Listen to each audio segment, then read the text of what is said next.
तो जब कैकेयी पे ये झूठा लांछन लगाया गया कि आपकी वजह से ही सीता लक्ष्मण राम की ये हालत हुई है कि उनको जंगल में जाना पड़ा, वन में जाना पड़ा,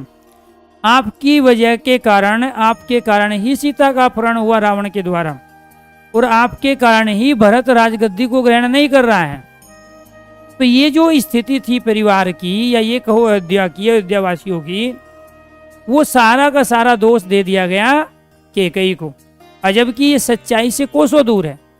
उस समय तमाम ऐसे ऐतिहासिक और धार्मिक ग्रंथ जो बाद में लिखे गए रामायण कालखंड के ऊपर, उन बातों से भी, उन प्रसंगों से भी ऐसी कई बार चर्चा आई है कि कैकेयी ही उन सभी रानियों में सबसे ज़्यादा पढ़ी लिखी और सबसे ज़्यादा बहादुर और डिसीजन मेकिंग पावर रखती थी। और विश्वामित्र जो कि रामचंद्र लक्ष्मण के इन सब के गुरु थे, चारों भाइयों के, तो वो विश्वामित्र जो मंत्रणा करते थे सबसे ज़्यादा राजपाट की, या ये कहो कि अपने राज्य को सुरक्षित रखने की, तो वो कैकेयी के साथ करते थे।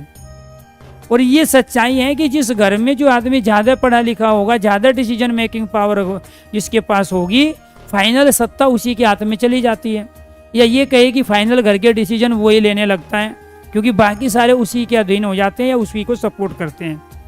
हम आपने देखा होगा कई घरों में लेडीज़ की ज़्यादा चलती है, कहीं में जेंट्स की चलती है। तो चलने का कारण उनके डिसीजनों का सही होना होता है, चलने का कारण उस परिवार का ग्रोथ होना होता है, चलने का कारण समाज के रिश्तेदारों की स्वीकृति के कारण होता है। अगर आप अपने घर में अपनी चलाना चाहते हो, तो इसका मतलब ये हुआ कि आपका कोई रोल ऐसा होना चाहिए जिससे परिवार प्रोग्रेस कर रहा हो, परिवार में सुख और शांति ज़्यादा हो। ठीक है, बाकी जो बड़े और बुजुर्ग और छोटे जितने भी है वो सारे आपके डिसीजन से खुश हो, आपके नेचर, आपके व्यवहार से खुश हो। तो कैकेयी का ऐसा व्यवहार था, कैकेयी का ऐसा नेचर था, और कैकेयी इतनी पड़ी हुई और सुलझी हुई लेडीज थी कि वास्तव में जानबूझ के विश्वामित्र ने, जो डायरेक्ट दशरथ को विश्वामित्र नहीं कह सकता था क्योंकि वे राजगुरु थे, और कई बार जो दशरथ के आगे जो चीज़ नहीं कही जा सकती थी, विश्वामित्र ने उन चीज़ों को समझाने की कोशिश कैकेयी को की, और कैकेयी को वो बात समझ में आई। तो फिर डायरेक्ट अगर हम दशरथ से वो चीज़ कराते, विश्वामित्र का ऐसा मानना था कि वास्तव में कुछ भी हो सकता था, क्योंकि दशरथ एग्री नहीं होते उस चीज़ के लिए कि राम को 14 वर्ष का वनवास करे। तो फिर कैकेयी को माध्यम बनाया गया विश्वामित्र के माध्यम से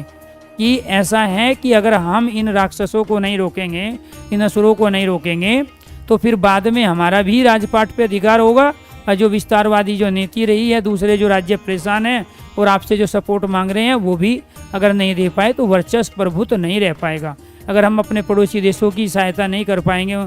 ठीक है, उनकी मजबूरी में जब ये समस्या में आएंगे, तो हमारे अपने वजूद पे भी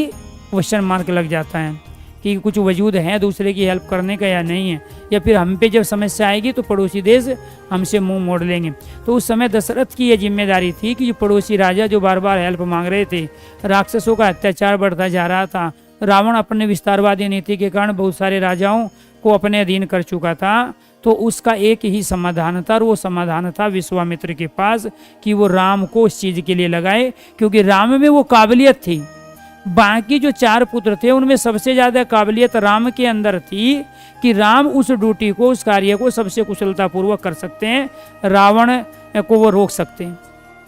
और लक्ष्मण के पास ये थी कि वो राज शासन तो नहीं चला सकते क्योंकि वो एग्रेसिव स्वभाव के थे, इसलिए लक्ष्मण को गद्दी नहीं दिलवाई गई, गद्दी भरत को दिलवाई, क्योंकि भरत को उस तरह की शिक्षा दी गई थी और वो भी विश्वामित्र के द्वारा दी गई थी। तो इसलिए हर इंसान में कुछ न कुछ पोटेंशियल होती है, कुछ न कुछ की योग्यता होती है, और योग्यता के आधार पर उसको कार्य क्षेत्र दे दिया जाता है। तो राम को वो कार्य क्षेत्र इसलिए दिया गया कि राम के अलावा उस कार्य को कोई कर ही नहीं सकता था। लेकिन हमने क्या समझा, हमें क्या पढ़ाया गया कि कैकेयी ने अपने पुत्र को राजगद्दी दिलाने के लिए राम को 14 वर्ष का वनवास दिलवा दिया। ऐसा नहीं था। कैकेयी ही वो लेडीज थी जो युद्ध में जाती थी दशरथ के साथ, ठीक है, कैकेयी ही वो लेडीज थी जो दशरथ को मृत्यु से बचाया था जिसने, और कैकेयी ही वो लेडीज थी जिसने 3 युद्ध अकेले अपने दम पर जीते थे, क्योंकि वो धनुष विद्या और बाकी सब अस्त्र चलाने में निपुण रही थी।